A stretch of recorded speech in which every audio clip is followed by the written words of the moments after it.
अगर आपके बेटे की या बेटी की उम्र शादी लायक है और अभी हाल फिलहाल आप उनके लिए रिश्ता देख रहे हैं, तो इन 3 बातों का ख्याल रखें। बात चाहे बेटी की रिश्ते की हो या बेटी की। सबसे पहले बात करते हैं हम, जब लड़कों के रिश्ते की बात होती है तो किन बातों का ख्याल रखना है।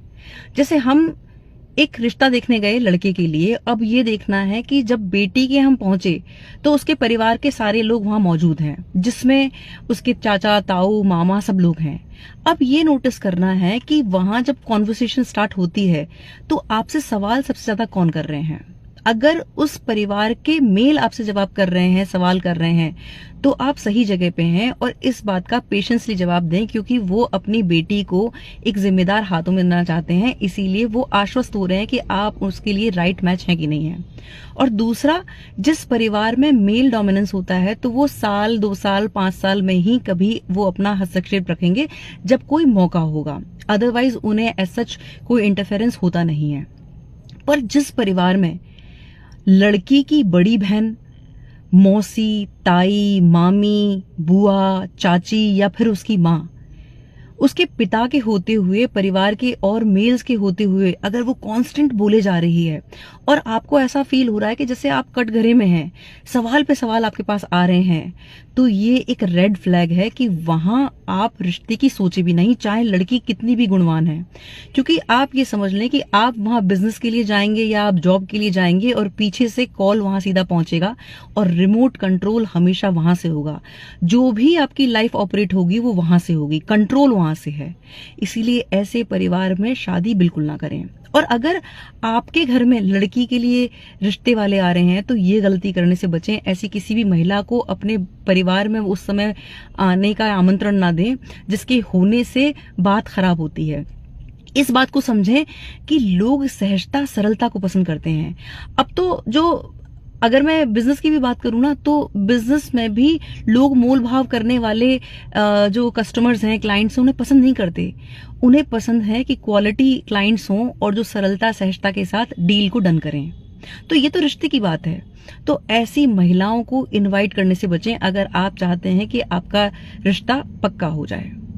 दूसरी बात, अगर अभी रिश्ता पक्का हुआ है और वहां से डिमांड आने लगी कि दामाद जी आपने तो बिटिया को फोन नहीं दिलाया, बड़ी बहन कह रही है आप तो कंजूस हैं, आप तो उसको फोन नहीं दिला रहे हैं, या वो खुद कह रही है कि आपने इतना सस्ता फोन दिलाया है, मेरे जीजू ने तो मेरी दीदी को आईफोन दिलाया था, तो यहाँ ये समझ लें कि ये रेड फ्लैग है। अगर लड़की आपके एफर्ट्स को वैल्यू नहीं दे रही है या आपकी तुलना अपने जीजू से कर रही है तो आजीवन वो जीजू से तुलना करेगी। और ये वो प्रजाति है जो आपके जिंदगी में जब कुछ अप डाउन आएंगे तो ये सामंजस्य की बात नहीं करेंगे, ये 70% दावेदारी रखेंगे आपकी प्रॉपर्टी में हिस्सा लेने की। मतलब सीधे ये बात रिश्ता खत्म करने की करेंगे और 70% उन्हें चाहिए होगा। इसलिए ऐसे लोगों से हाथ जोड़ लेना बेहतर है। तीसरा, जहां माँ बात बात पे ये कहती है कि साहब मेरी बेटी ये नहीं करेगी, मेरी बेटी वो नहीं करेगी, और ये बात मैं इसलिए कह रही हूँ क्योंकि मैंने बहुत दुख देखे हैं। यहाँ ये समझना जरूरी है कि सिर्फ प्री वेडिंग या फिर डेस्टिनेशन वेडिंग का नाम शादी नहीं है। शादी एक जिम्मेदारी है। आपने अपनी लाइफ से क्या इंपॉर्टेंट लेसन सीखे, ये आपको अपनी बेटी को सिखाना है। क्योंकि जब शादी में उतार चढ़ाव आएंगे तो वो राइट टाइम होगा जब वो एक वाइज डिसीजन लेगी और अपने परिवार के साथ सामंजस्य बना के चलेगी। जहां माँ का इतना डोमिनेंस है कि वो ये नहीं करेगी, वो नहीं करेगी, तो वो लड़की कभी भी कॉम्प्रोमाइज करने के लिए तैयार नहीं होगी और छोटी छोटी बातों पर रिश्ता तोड़ने की बात करेगी, ये श्योर है। तो ऐसे भी परिवार में रिश्ता ना करें तो बेहतर है। अब हम बात करते हैं जब लड़की के लिए रिश्ता देखने जा रहे हैं तब क्या गलती कर देते हैं जाने अनजाने पेरेंट्स, वो समझना जरूरी है। इस बात को समझ लें कि आपकी बेटी से ज्यादा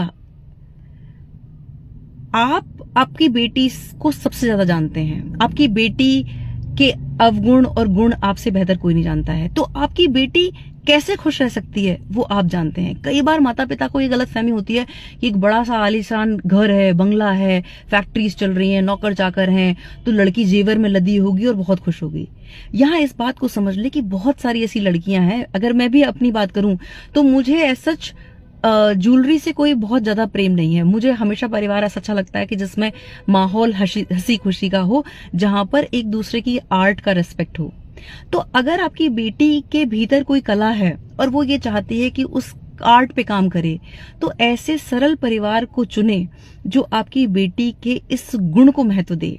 ये जो बंगले दिख रहे हैं उसमें आपकी बेटी घुट के रह जाएगी, क्योंकि वो उसको पंख चाहिए और वहां उसको ज्वेलरी तो मिल जाएगी, लेकिन वो हर चीज डिसाइड होगी उसके परिवार से कि उसे क्या करना है और क्या नहीं करना है। तो अपनी बेटी को आप सबसे ज्यादा जानते हैं, तो उसकी उस समझ और उसकी उस चॉइस का सम्मान करें। दूसरा,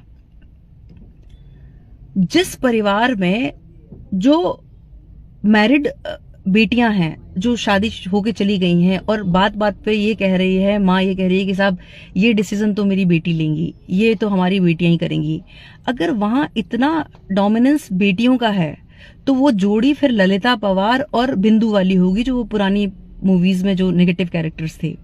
जिस परिवार में जो काम होने हैं, जो रिचुअल्स होने हैं, उसमें ताई की एडवाइस हो रही है, बुआ की एडवाइस हो रही है, चाचा की बात हो रही है, चाची की बात हो रही है, मतलब सामंजस्य की बात हो रही है, जहां संयुक्त परिवार की बात हो रही है, उनकी राय ली जा रही है, वो परिवार हमेशा जुड़ के रहेगा। लेकिन जहां सिर्फ डोमिनेंस बेटियों का है, वो परिवार में काफी चांसेस हैं कि वहां बात टूटेगी। इस बात को ध्यान रखें कि परिवार में जो डिस्प्यूट होता है वो पुरुषों से बहुत कम होता है। जो डिस्प्यूट होता है उसकी मूल जड़ होता है परिवार की महिलाएं।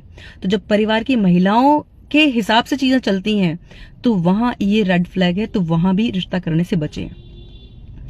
तीसरा और इंपॉर्टेंट, इस बात को समझ लें कि एक सही व्यक्ति ज्यादा देर तक बुरा रह सकता है, लेकिन बुरा इंसान ज्यादा देर तक भला बन के नहीं रह सकता। इसलिए बहुत सारे लोग होते हैं जो शुगर कोटिंग में कहते हैं कि साहब हमारा तो कुछ नहीं है, भगवान का दिया सब कुछ है, बेटे की सरकारी नौकरी, बाप की सरकारी नौकरी, बंगला है, सब है, हमें तो चाहते हैं कि हम लड़की 2 जोड़ी कपड़े में आ जाए। लेकिन फैक्ट ये होता है कि उसके पीछे वो सच्चाई कुछ और होती है। इस बात को समझ लें और शादी के रिश्ते में जल्दबाजी ना करें।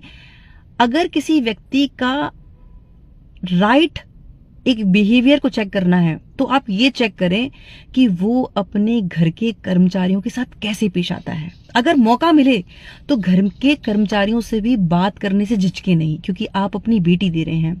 ये समझ लें कि जो ट्रीटमेंट आपके उनके घर के कर्मचारियों को मिल रहा है, देर सवेर वही आपकी बेटी को भी मिलेगा, क्योंकि वो बड़े घर के हैं और आप जो बेटी दे रहे हैं वो मिडिल परिवार से दे रहे हैं, तो वो वैसे ही स्लेव की तरह ट्रीट करेंगे। इस बात का ध्यान रखें।